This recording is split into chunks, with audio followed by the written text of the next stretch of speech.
Okay, good morning, everybody. Welcome out to West Valley Center and everybody online. We Hello. we feel the support coming through. So, brought in a new guitar today. If everybody, yeah. Her name is Betty Lou. Betty Lou. So, we're going to start it off with the song "This Is the Day," and hope everybody would like to join in the spirit. Please rise and release your hands.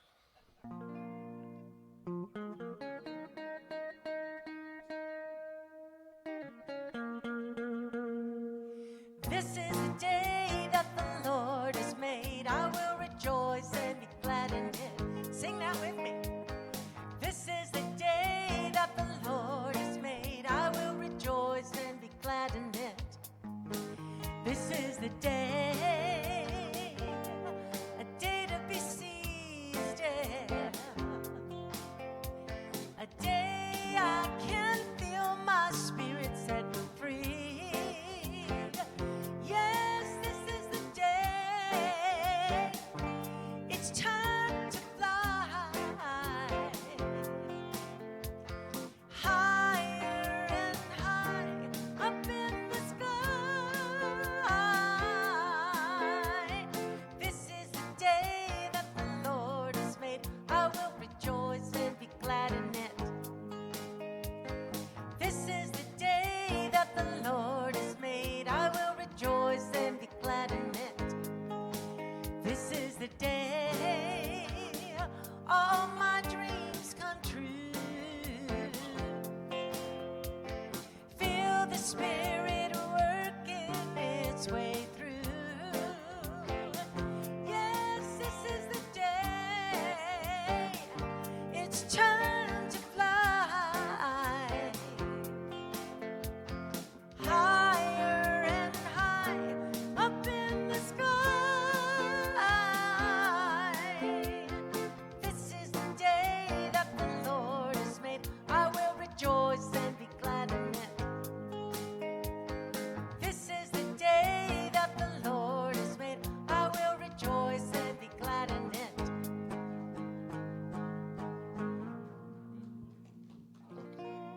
Oh, okay. Good morning. Welcome to West Valley Center for Spiritual Living. My name is Reverend Clyde Goings. I'm the assistant minister here. I want to welcome you guys all on this very active, full Sunday morning. So there's a lot of energy going on here, and it's wonderful. But before we get started, someone I think dropped their glasses. Does this look familiar to anybody? Their pink glasses, pink case here. So if you have lost your glasses, Fred found them out in the parking lot. All right, so okay, they're yours. Judy found him. Oh, okay.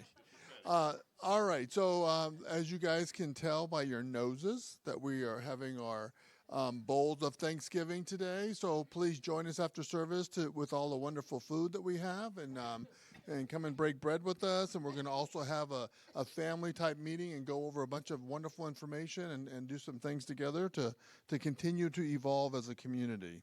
I also want to remind everybody that next Saturday we're having the center. We're going to be decorating the center. So if you're available to come in Saturday. No, not next Saturday. It's not. Oh, I think it's 2 weeks. I'm sorry, 2 weeks. Sorry, 2 weeks. Yes.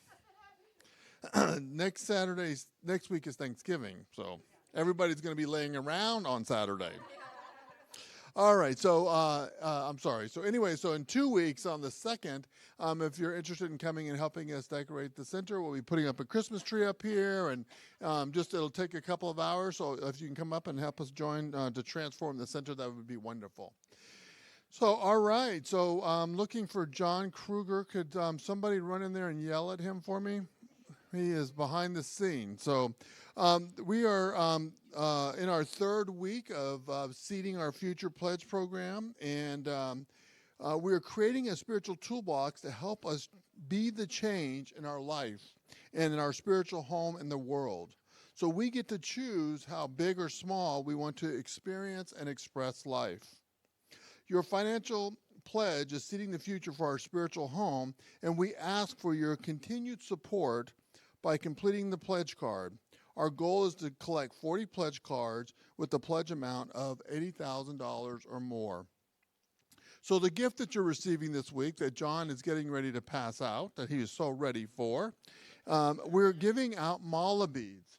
And Kendra, can you show the slide real quick? So I wanted to share with you guys, it's probably a little hard to see that Mark and myself and then Axel, our dog. So when we went on vacation, we spent our whole vacation making these mala beads.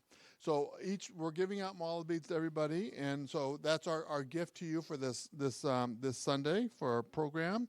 A mala bead is a string of 108 beads used traditionally to count a mantra while meditating. And I'm going to share with you that the Bradfords on the card that I gave you guys, on the back of that card is the mantra that we're going to be using. And so the Bradfords are going to be singing the mantra song, so that way you guys can hear it as a song, but it's available for you guys to say when you guys are doing your meditation. And one other thing I want to say real quick about the picture. So I have to share a quick funny story. So as we're making the mala beads, some of you guys probably know we rented an RV, and so we were driving around. And as we were driving around, we brought our mountain bikes with us. And so I was driving along, and it was raining, and I looked in the rear view. I looked in the mirror, and I'm like, Mark, can you go back there and look out in the back window, because I think our bikes are gone. And somewhere along the way, our bikes fell off the RV, and we don't know what happened to them. So they're gone, but that's okay. But here's the part that I want. This is the part that I want you to hear is that while I was driving, Mark is making mala beads, right? And so he's making a mala bead necklace. And so when he goes back and he comes back and says, our bikes are gone, I'm like, oh, great. And then so he sits down and he looks at me and he's like, well, I don't think I should make the mala beads right now. He didn't want to put in bad energy into the mala beads. So he put them aside. We mourned the loss of the bikes for a little while, and then now we were okay, and then he started making them again. So they really work. There's a lot of love put into these mala beads. So, all right, so the mala beads are a string of 108 beads used traditionally to count a mantra while you're meditating. So if you haven't received, if you raise your hand so John knows to give you one. According to the traditional Buddhism, 108 represents the number of mortal desires of mankind which one must overcome to achieve nirvana. So you can use the mala beads to overcome the mortal desires, but I use them to bring peace in my life. So I want to also talk about meditation. Well, let me back up before I talk about meditation. Let me share with you how mala beads work, right? So when you have them, like I said, there's a mantra, and you can come up with your own mantra, but there's one on that card if you don't have one. And so usually what happens is that if you have something that's going on in your life that's really making you, it's really stressful, you're having something that you're worried about, you're having something that you can't let go of, if you sit down and you use the mala beads and just say that mantra, and every time you say the mantra, you just count one, you just move one bead, right? It's 108 beads. I guarantee 100% by the time you get to that last bead that you have moved past whatever was going on with you, okay? And believe me, when you get halfway through, you're going to think you've moved on, but you want to go all the way to the end, okay? So don't stop halfway. And then the other thing I'll share with you is that when you're looking at the beads, every quarter there's a different bead, so you can kind of feel. For those people that want to know where they are, you don't have to stare at your beads. You can just feel it and like, oh, I've gone through a quarter. I've gone through a halfway. I'm halfway done, but don't stop, right? You want to go all the way to the end. All right, so that's how you use the mala beads. Again, you just say the mantra and then you move one bead. Say the mantra and you move one bead, okay? Till you go all the way around. And when you do it, most of the time people hold it in their hands. And I guess one more story I have to share with you. I'm sorry, Karen. So one more story I have to share with you. So last time the board got together and we had our meeting, our retreat, so we did the mala beads. And they were like, when are we going to get done? So that's what I'm saying. When you get through 108 beads, you're going to feel like a different person than when you started. All right, so the other part is I want to also talk about meditation. So there are many, many health reasons or health benefits and spiritual benefits of meditation. So the question is, why aren't we doing it more? So meditation allows us to tap into our inner peace, and meditation practice reduces stress, improves self-awareness, and even improves our daily activities. So there are several different meditation practices. So I'm sure that there's one that will fit you and your lifestyle. Okay, so we also offer meditation up here. We offer it during the week. So Kay offers meditation, I think, on Wednesdays during the day, and then we also offer meditation right before service, right at 9:30 here at the center. So if you aren't meditating, so just start the practice by just doing it for 5 minutes. So in the morning before you go someplace, sit in your car for 5 minutes and just sit there and meditate for 5 minutes. Or before you start your day, meditate for 5 minutes. And then once you start feeling comfortable, then stretch your time to 10 minutes. And so you can expand on your time. So I want to let you guys know, starting in January, I was talking to Reverend Karen about this. I got all excited about this. So starting in January, after service every Sunday for the 4 weeks, we're going to be doing a little meditation workshop. So I'm going to be teaching about meditation, different ways to meditate, how meditation really works. It doesn't silence your mind. That's what everybody thinks it does, but it doesn't. So please join us in January, that first week, every Sunday, and gift yourself with self-love. All right, so that's all I want to share about the meditation. I'm sorry, I have one more thing I want to share about the meditation and the Possibilities. So the other thing is, this is a little experiential thing I want you to share with me for just a second. So just imagine that if you've ever been to the ocean or to the beach, or you've seen it on TV and you see the waves crashing up against all the rocks and all the loud noises and the water just crashing and splashing everywhere, and you can see all of that, right? So sometimes that's how our life becomes, because we're so busy with so many things going on, just like this morning we're so busy with so many things going on. Well, but when you meditate or when you use the mala beads, right?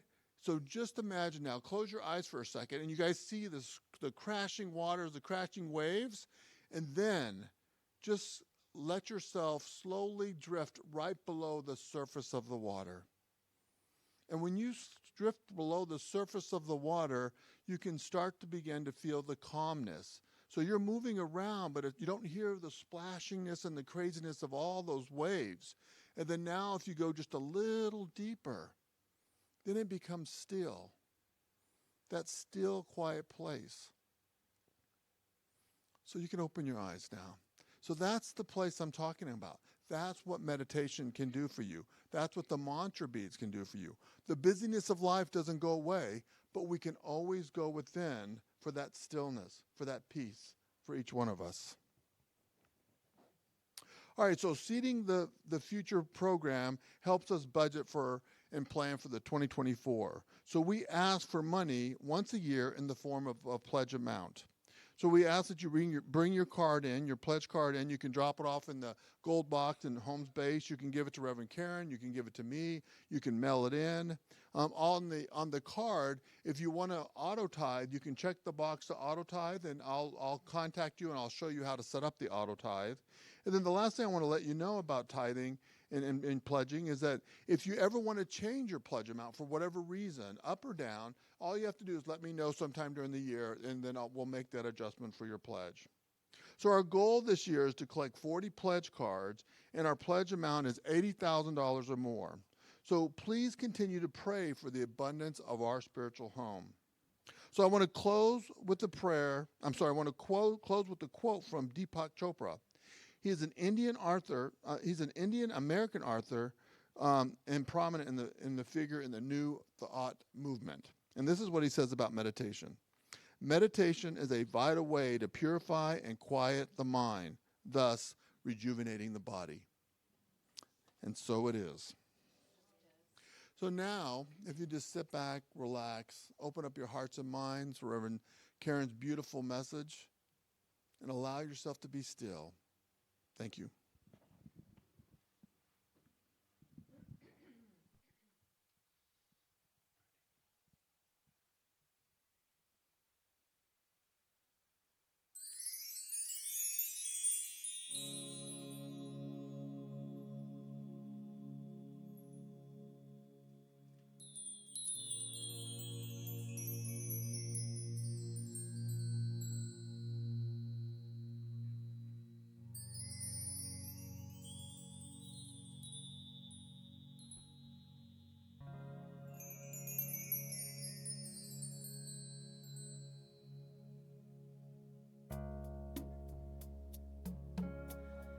So take a deep breath as we go within.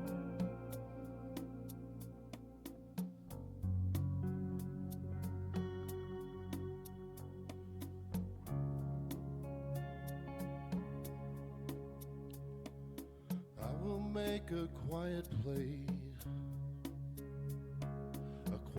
place within my heart, and I will wait upon the Lord,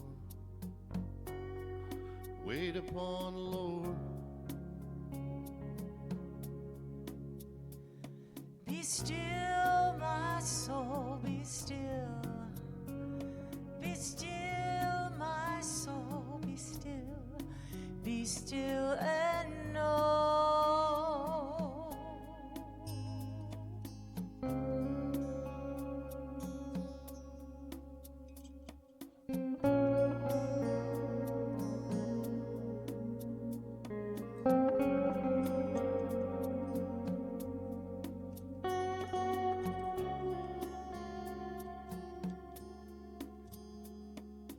I will make a quiet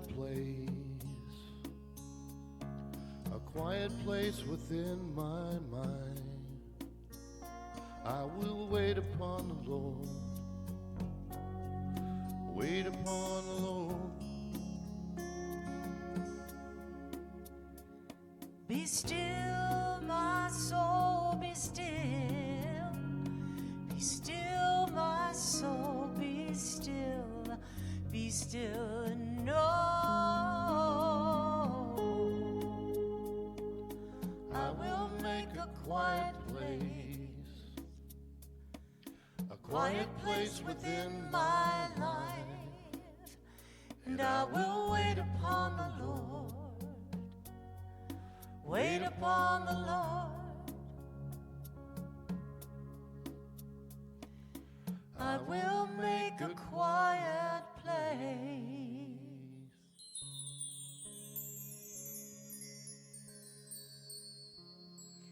A quiet place where God resides, that God, that infinite presence, that infinite spirit, that is the essence of all things good, peace, beauty, love, and all possibilities. That God that is expressing in each one of us, expressing in this center, expressing on this day. And what I know of God and all that is good, I know of each one of us in this room and those beyond, those that are not in this room and those who cannot be with us today. That we are one with that sweet spirit we call God.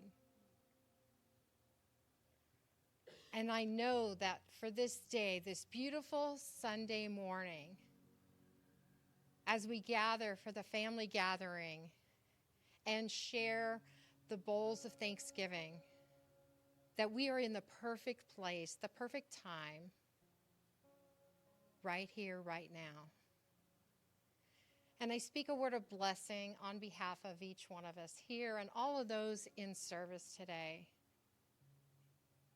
And for the Bradfords, knowing that their beautiful harmony, their beautiful music touches our hearts and souls and uplifts us in so many ways. And that Reverend Karen's message is absolutely perfect as she is speaking the words of God that are flowing through her. As each one of us listen, we are receiving exactly what we need to know. And for all those other faith traditions, knowing that there are many paths to that one God. And I am so grateful for this day. I'm so grateful for all of us here gathering together. And I release my words into the action of universal law, knowing that it is already done, it is so, and together we say, and so it is. And today my reading is from Creating Affluence by Deepak Chopra. And this is a section called All Possibilities.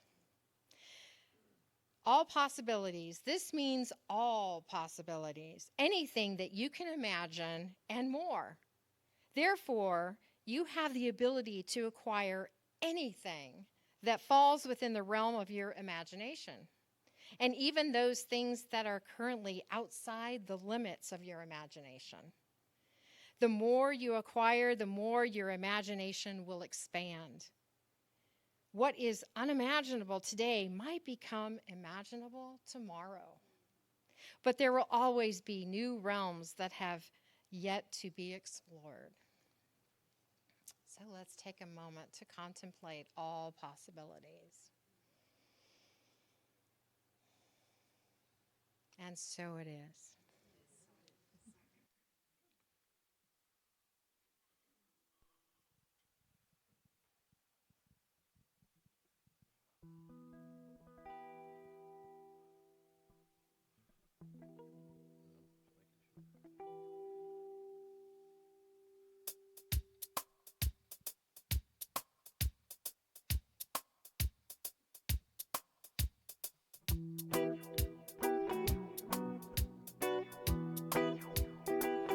There's only one life. This life is God's life. That life is perfect. That life is my life now. There's only one life. That life is God's life. That life is perfect. That life is my life now. Sing that with me. There's only one life. That life is God's life. That life is perfect. That life is my life now. Again, there's only one life. That life is God's life. That life is perfect. That life is my life now. There is only one holy substance flowing in and throughout creation. And right here in this very moment, we are an expression of it. We are a beloved expression, born of perfection. Let's raise our hands and celebrate, because we know there's only one life. That life is God's life. That life is perfect. That life is my life now. Again, there's only one life. That life is God's life. That life is perfect. That life is my life now. That life is my life now. That life is my life now. That life is my life now. Fabulous. Oh, that was so Remember fun. to do that with your mala beads. Oh, that was so fun. Where did you get that from? Eddie Watkins Jr. Oh, yes. Yes, now I remember. Oh, that's so good. Oh, thank you for learning that and doing it. We loved it so much. Would you go find where I put my really good glasses in there for me, please? Again? Oh, good morning. Welcome to the West Valley. It is a really intense, wonderful day. We're all wound up and excited for all the things that we have an opportunity to share together today. And so we're in our third week on the, oh, you are just my favorite person at this moment. We are in our third week of stewardship, which means we only have 1 week left, and we always do our, we have an annual, I've called it the family meeting in the past, and we wanted to shake things up and do it a little different this year, so we're calling it the Bowls of Thanksgiving. Thank you, Julie. And we're just going to make it fun and hopefully pull some information from you that we can use. Please stay if you can. We've tried to make it fun. And I'm going to say, Phoenix, this is all your fault, baby. I cooked. I brought something to the potluck. I did. Thank you. Thank you. Last week she goes, "Are you going to bring something?" And I went, "Oh, I couldn't possibly squeeze one more thing in. This month is so busy." And then I couldn't shake it. Then it's like, "But I want to, but I don't know how to get it there. I can't make it hot, you know." So thank you. I did it. I feel very accomplished. So the Reverend Clyde, you're doing such a wonderful job. We're having such a fun time, and the mala beads are exquisite. Really, the work and the love and the story about Mark. Thank you for sharing that. Did he ask you permission to share that story? No, he did not. But that's such a good story because it has so much meaning to us. You know, we have the mala beads and we want to, and they're prayer beads, and there's a sacredness in the act of even stringing them. You know, I mean, we do workshops on such ways, but for you to intuit, just because you're partnered with a minister, man, you're good. You intuit it. It's like, no, I don't want to put any other energy in that. And when the peace returns, then you can work on the beads again. It's lovely. And by the way, it's calming to do that if you let it be it's a meditative process in itself. So we're looking at spiritual practices all month. And this week's spiritual practice is meditation. And Reverend Clyde, you did a really good job. I'm gonna expand some of what you said, and we're gonna tie it all together. And the title of my message this morning is Unborn Possibilities. And I came to realize that, as you know, I'm a real stickler for encouraging people to have some kind of a sitting practice or a time of quiet contemplation or reflection. And I believe every man, woman, and child, we would change the planet if we would sit still for even just a few minutes a day.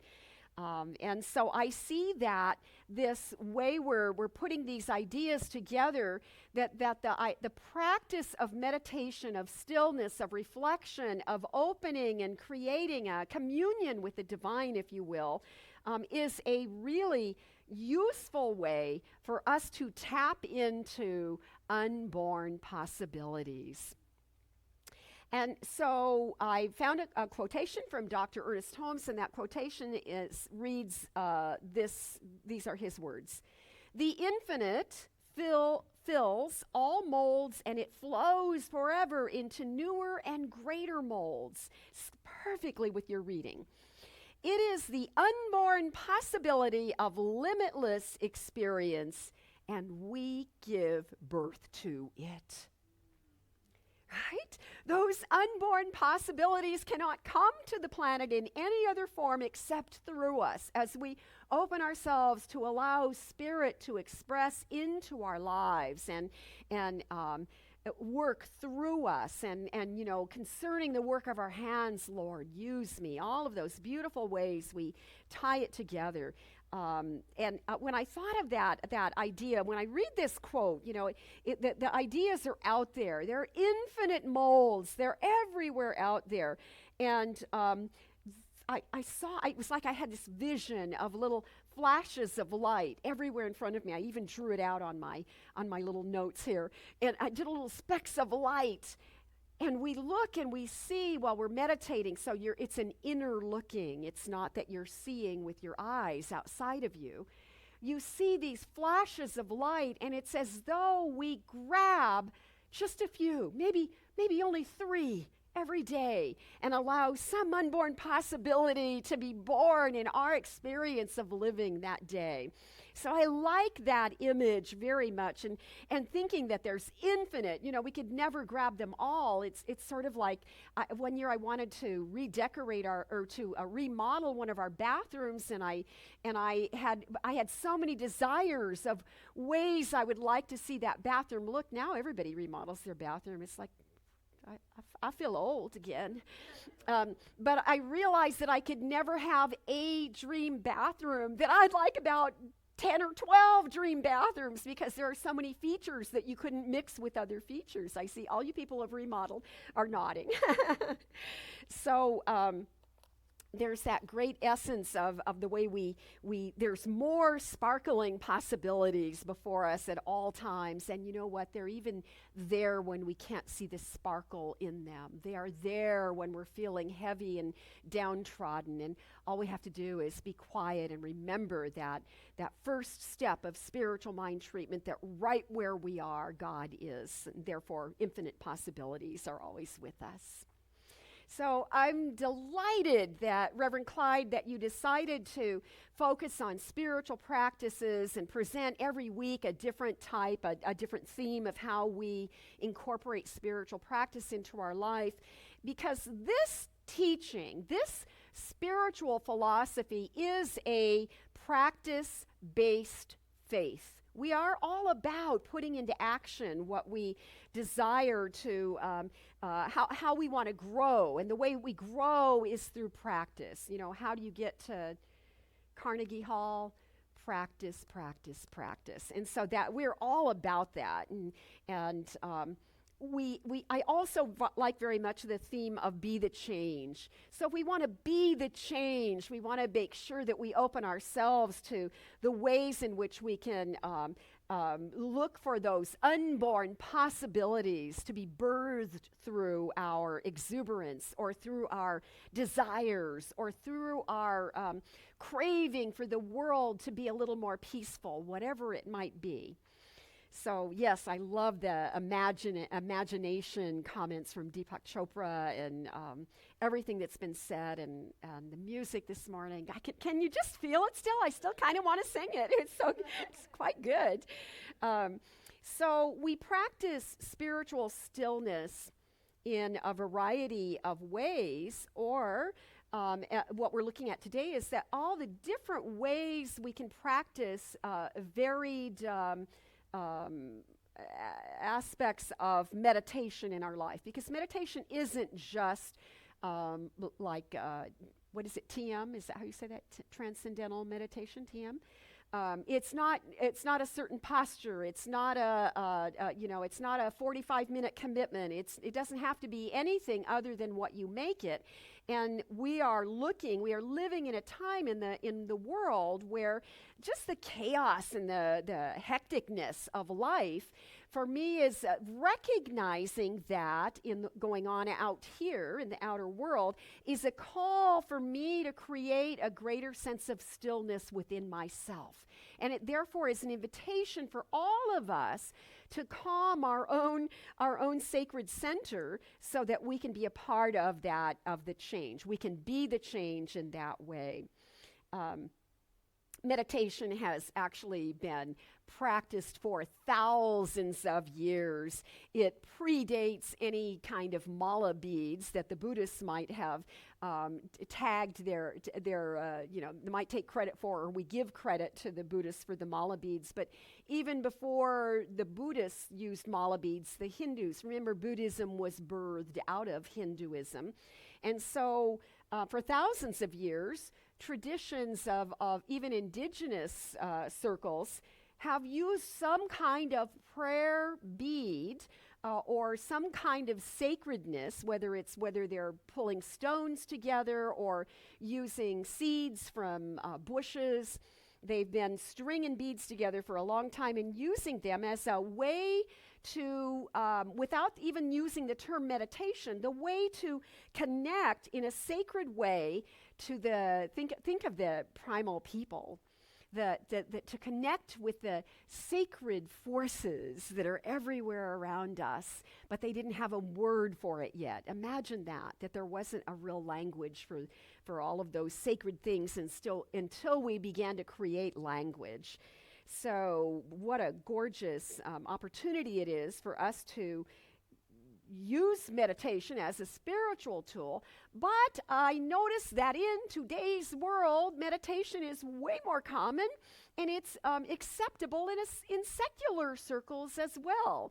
So I hear my young nieces, actually they're my great nieces, the children in the elementary school. These children are learning how to take a peace pause when their life is is hectic. They're learning to allow their feelings to just pass, which is what we do when we're sitting and observing our inner thinking.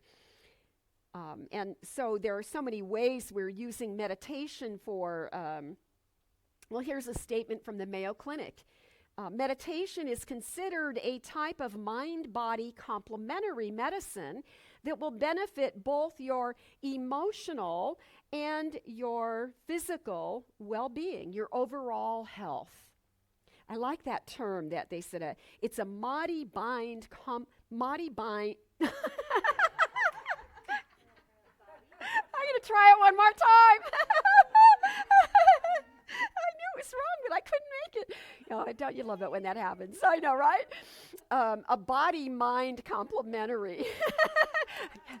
I know I could. It's a medicine, a type of medicine. So I love that the medical world, its science is seeing the benefits. Remember those early studies they did like 20, 30 years ago, probably 30 now, on the meditating monks, and they could see how it was beneficial to their minds, to the way our brains work. And so we settle in and we have this great overall benefit from it. So as Reverend Clyde was mentioning, it's like we meditate to manage stress. We meditate. It increases our creativity. It gives us a greater ability to be patient and tolerant. Do you think we need that on the planet right now? And it reduces negative emotions. Those things are all off the list I took from the Mayo Clinic. So, wow, in addition to that, we know it lowers your heart rate if your heart's stressing, We know it lowers your blood pressure. We know people are using meditation to treat anxiety and even to treat chronic pain, and the list is just really, really long.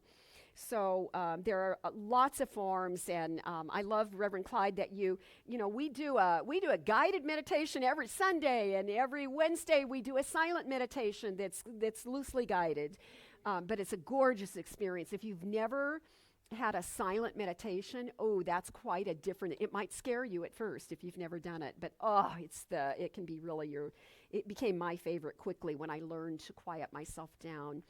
But we also do movement. We do moving meditations. We'll be talking, I think maybe even in the meeting. Are we going to mention the labyrinth in the meeting? Yes. You'll be hearing a little more about a few, the cactus died, God rest its soul, and we're putting a labyrinth in that corner and keeping it a peace meditation corner, as it was intended to be so many years ago. The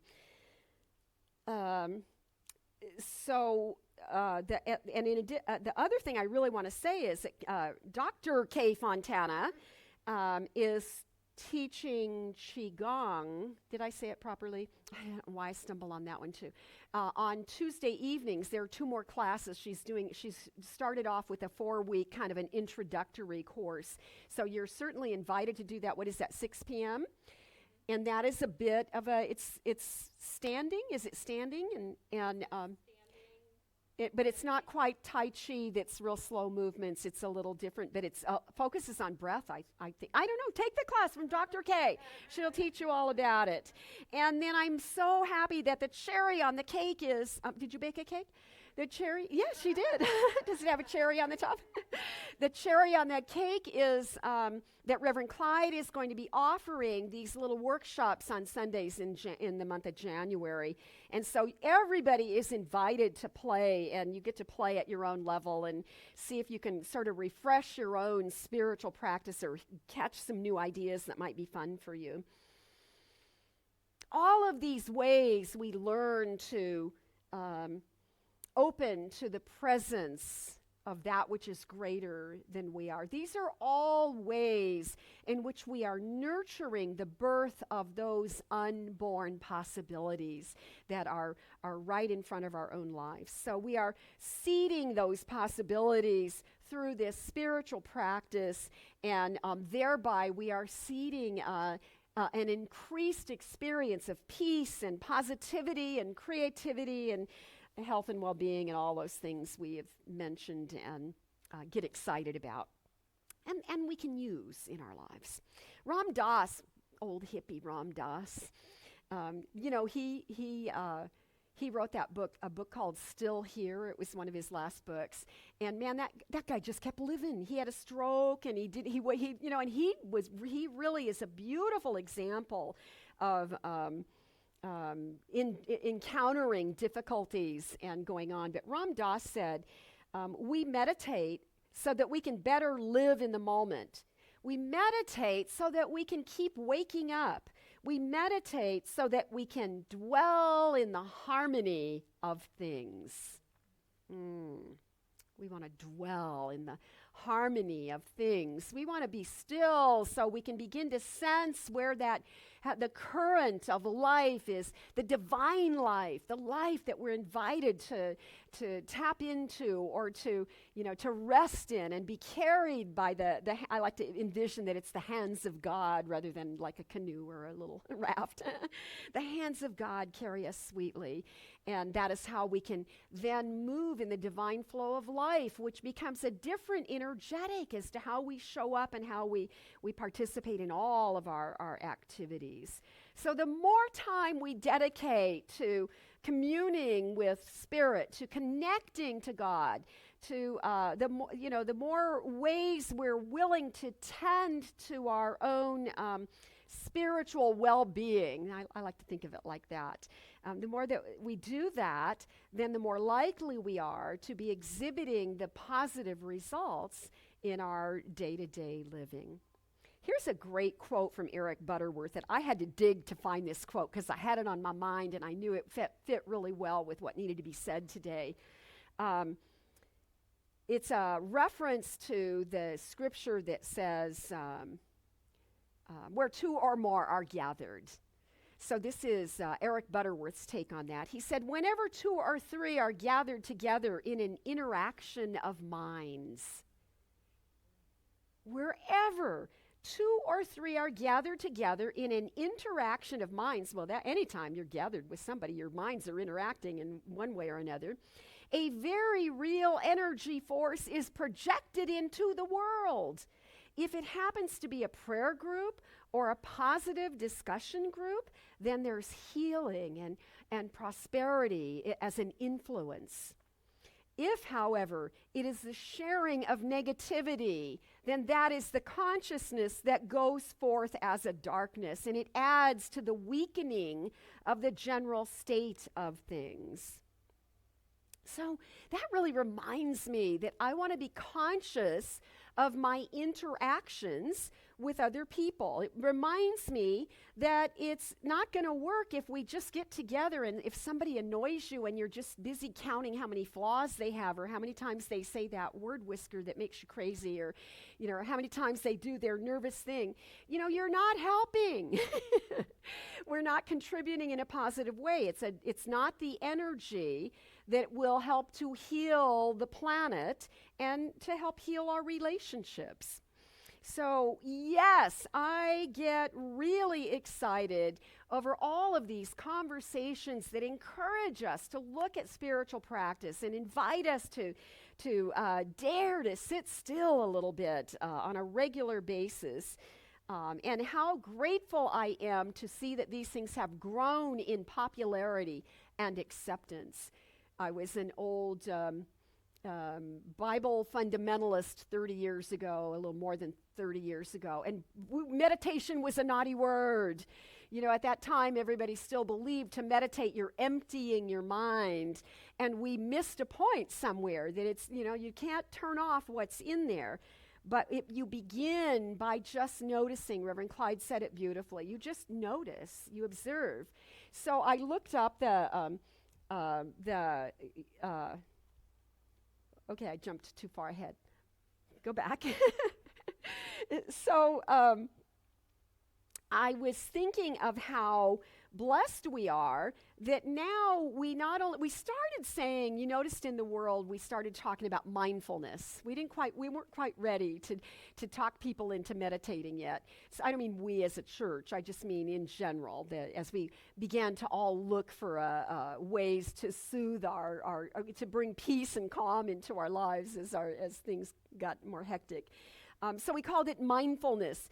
And then we it begins to spread into lots of other ways. Relaxation response. Do you remember that back in the 70s? And then finally, we noticed that in the little corner of the world, it's kind of a big corner, but that the Catholics had already brought us contemplative prayer. And contemplative prayer is their version of meditation. And it goes with the scriptures from the book of Matthew 6:6, where Jesus says, go to your quiet inner room when you pray.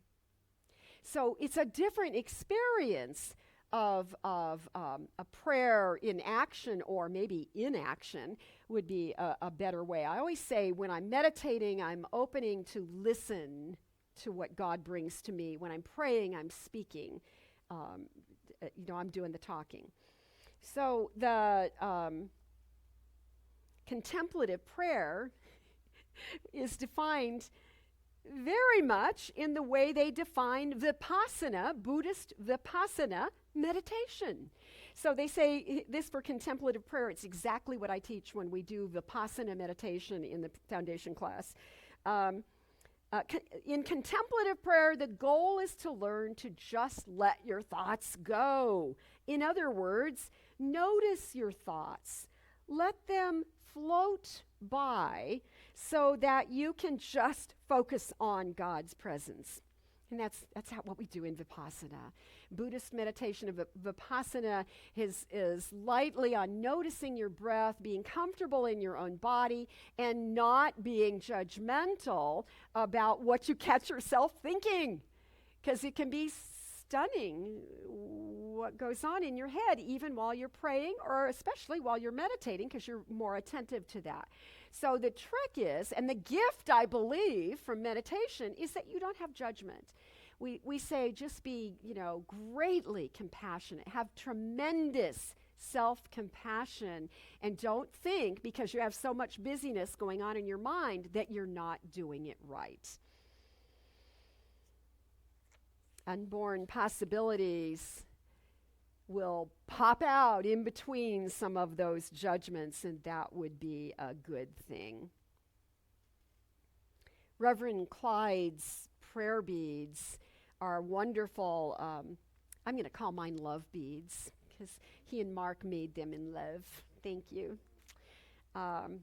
They remind us of this, these things can be, we look at those prayer beads now, and we're going to remember. We sang that song together. We're going to remember, because we were holding our beads while we sang that song. It was so great.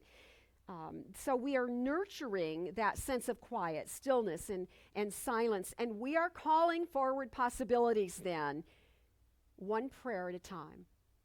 One affirmation at a time. One bead at a time.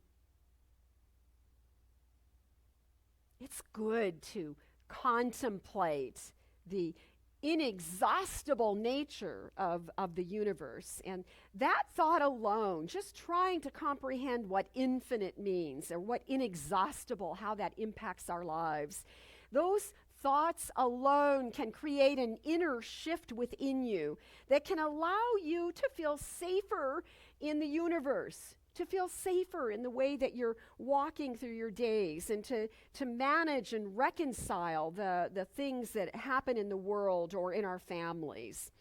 And that's a good thing. We do want to alter our harsh perceptions, all those perceptions that are surrounded by limitations, sort of those end caps. I picture it like parentheses, I would, but, well, what if we throw away all those end caps and we then just open ourselves to bigger things? I want to tell you about the mala beads. I want to add a little bit to what Reverend Clyde shared with us.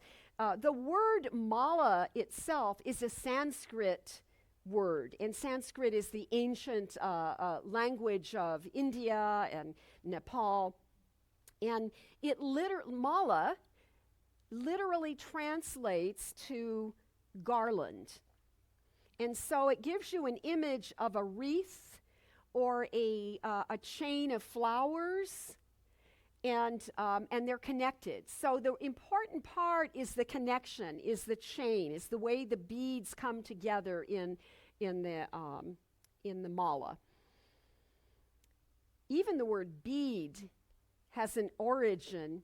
B-E-D-E is the origin of the word bead, and it in Old English translates to prayer. So we can see how prayer beads, we infuse more meaning in them over the centuries as we expand our use of them and personalize the way that we use them.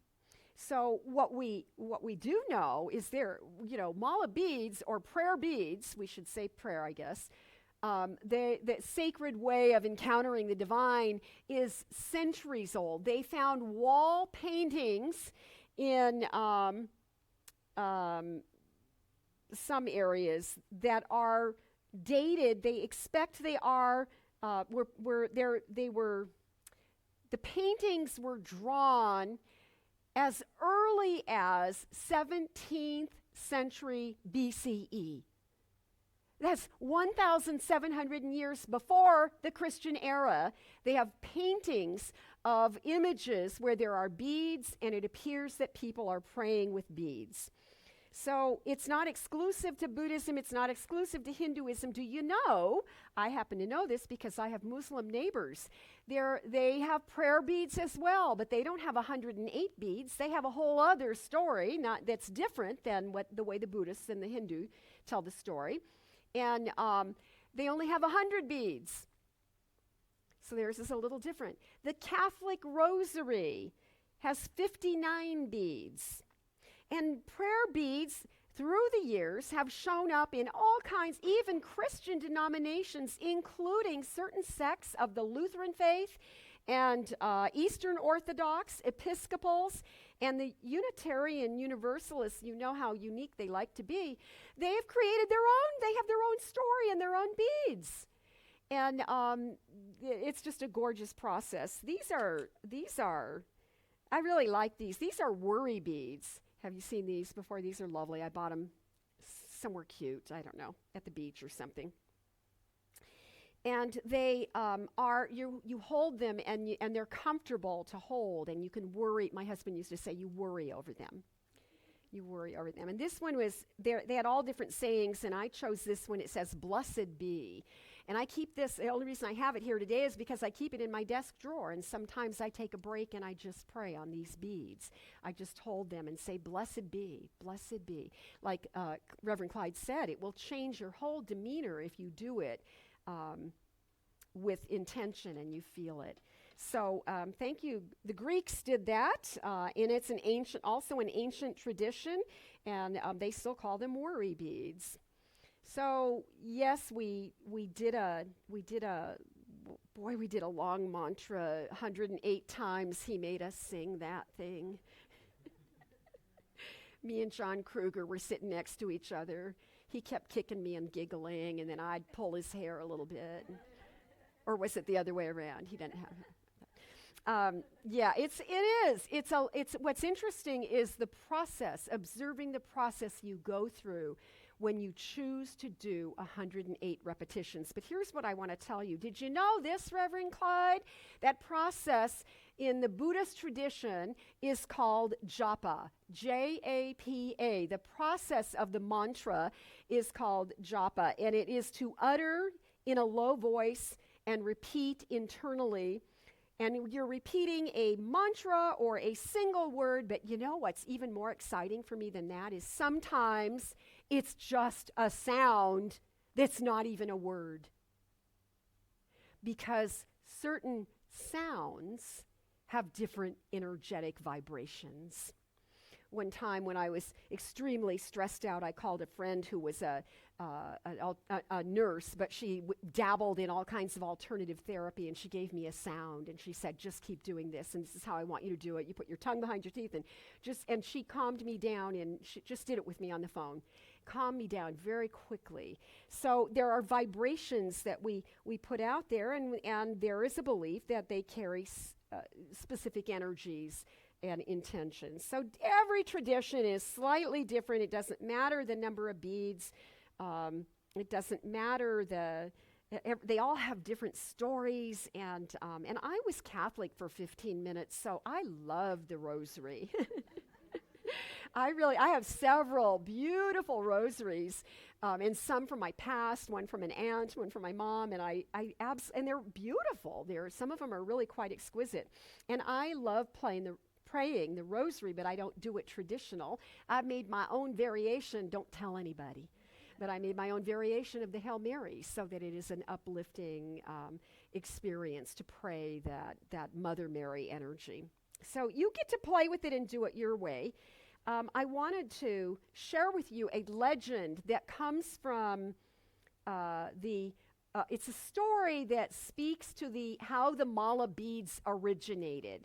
So whether it's a legend or not, we don't know, but it's recorded in one of the Buddhist sutras, the Mokugenji. Well, I could say that word.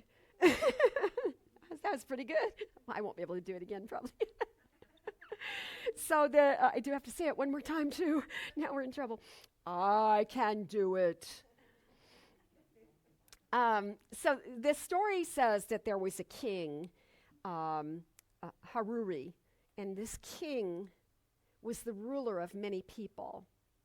And he wanted to find the Buddha. The Buddha was still living. Siddhartha had become enlightened, and Buddha, means the awakened one. So this king wanted to find the Buddha, and he wanted to ask the Buddha to share the wisdom that he had gained from his enlightenment, because this king wanted to help the people. So he finds Buddha, and he has this great, amazing connection with him, and he says, how can I help? Please help me. How can I help the people to live better lives?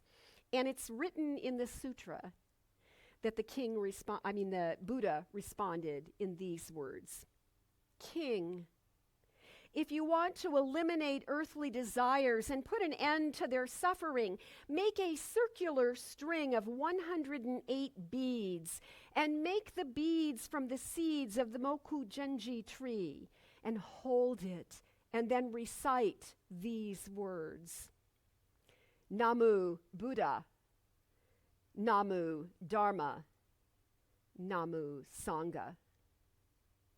Buddha, Dharma, Sangha. And then he said, each time you chant this, it brings you closer to your highest spiritual self. Teach the people to do this. So when we look at how those words, Namu, the word Namu is devotion. So think of it as devotion to awakening. Buddha is awakening. Devotion to Dharma is devotion to right living. And devotion to Sangha is devotion to community. And by the way, 3 times 36. So you do it 36 times, 3 times that's the 108 beads. Because he broke it down into thirds, it's stated that the first 36 times you do it for the past. You think of the past as you're saying each of those affirmations. The middle 36 is for the present, and then the final 36 is for the future. So we're blessing the past and the present and the future all together.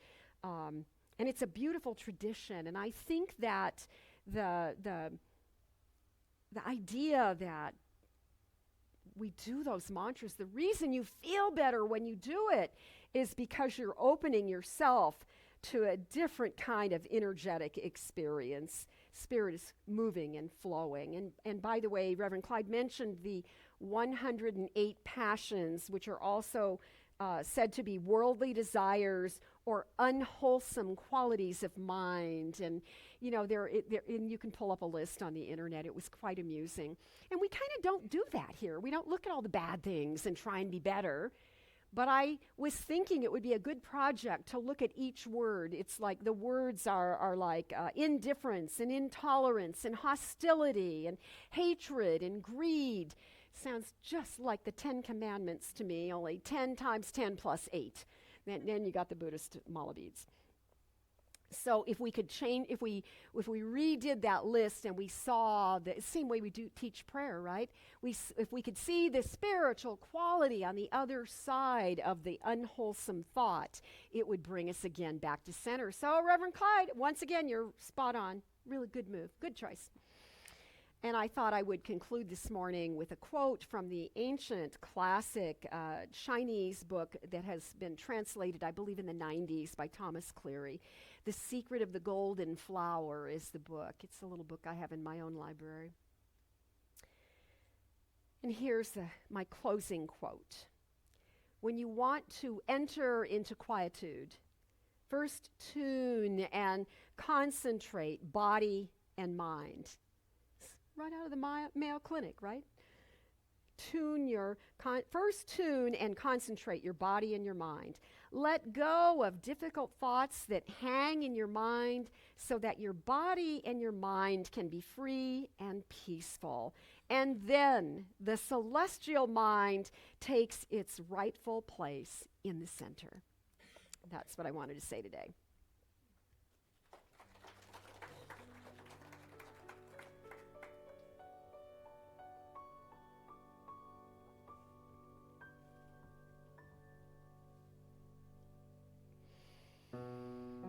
So take a nice deep cleansing breath.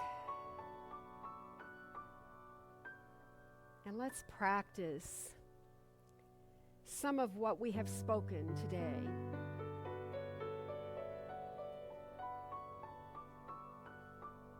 We take this pause and recognize the holy breath of God.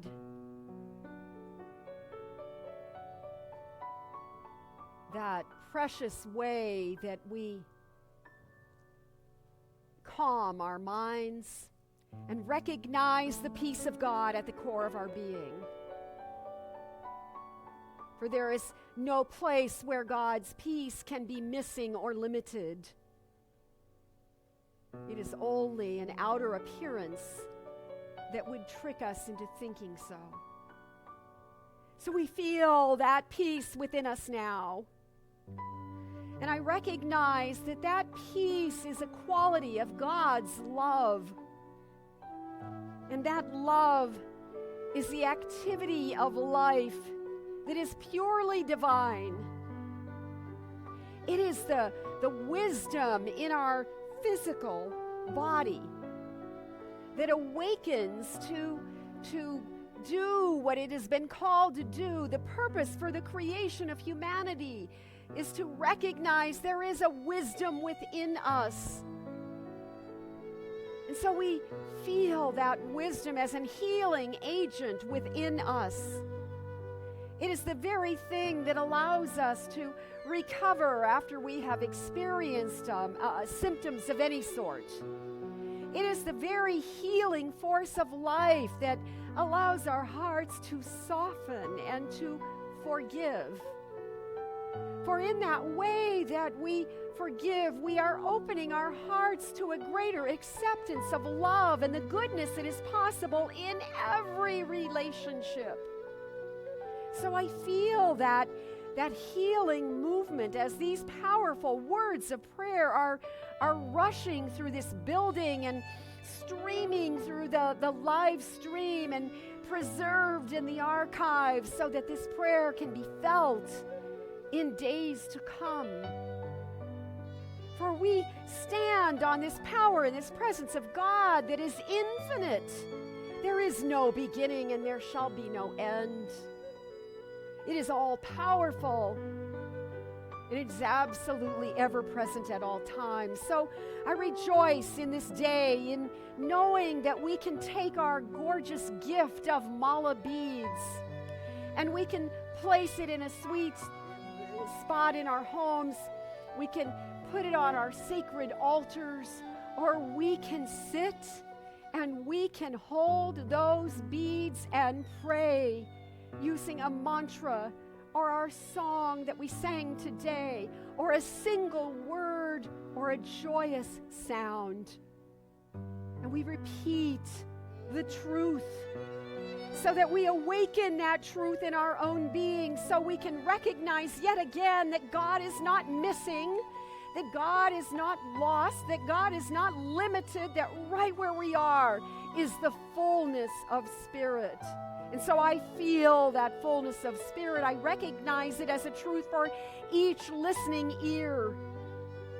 And I know that it is that attentiveness and our holy intention that blesses every relationship, that blesses this community, and that blesses our personal lives. So yes, we willingly agree, we desire to be the change that is so needed on this planet, so that the peace we feel within us through this glorious practice of spiritual principle in our lives can be a part of the way there is more peace on earth. So I say thank you, God. Thank you, life. Thank you, infinite Spirit, for all of this refreshed wisdom to be new in our lives, for these gorgeous beads to remind us of the sacredness of our unborn possibilities. And I simply, with gratitude, release the words of this prayer into the law, knowing indeed it is already done. And together we say, and so it is. Amen. Amen.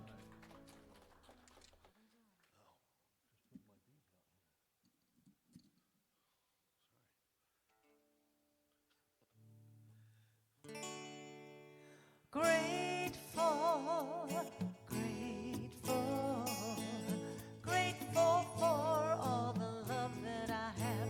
I am so grateful, grateful, grateful for all the love that I have. Everywhere I look and every face I see, His love reflected shining back to me. I just give thanks for all these simple things, the joy and peace that gratitude brings. That's why I'm grateful, grateful, grateful for all the love that I have. I am so grateful, grateful, grateful for all the love that I have. All right, thank you, Bradford, and thank you for singing that song. That was so beautiful. I think you even sing it better than Eddie Watkins Jr. And that was his song. So thank you. So now is the time to celebrate the abundance of our lives and the abundance of our community, and I will remind you of the abundance of our food that we have over there in Papke Hall. So please join us. We have some fun things that we're going to be doing after service, and some great fellowship. So let's say our giving affirmation together as we are affirming our abundance in our lives. I live in a consciousness of good. Divine love blesses and multiplies all that I am, all that I have, all that I give, and all that I receive. Thank you, God, and so it is.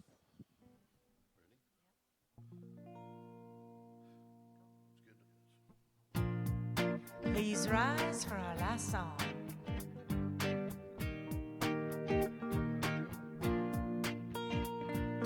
Oh, oh, oh, it feels so good to be alive. Sing that with me. Oh, oh, oh, it feels so good to be alive. I ain't thinking about my problems. I'm living now. I'm living now.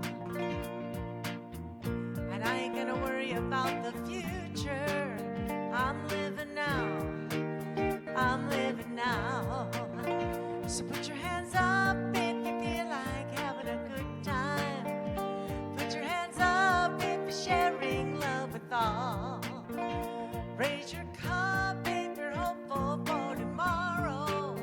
And put your hands up if you're ready to have some fun. Now sing it. Oh, oh, oh, it feels so good to be alive. Oh,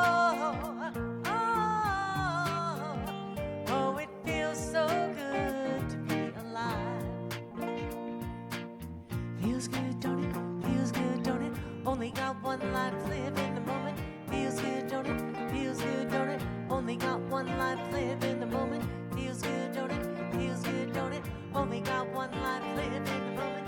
Feels good, don't it? Feels good, don't it? Only got one life, live. Oh, it feels so good to be alive.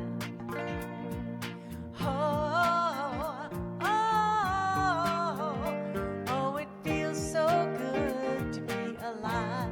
One more time.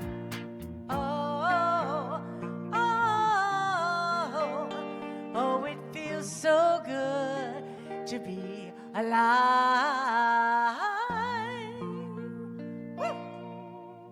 Woo! Thank you. All right. You guys, it feels so good to see you guys wearing all those mala beads. It's just beautiful. So thank you. Thank you. So let's say our closing affirmation after me. I am life abundance expressing. And so it is.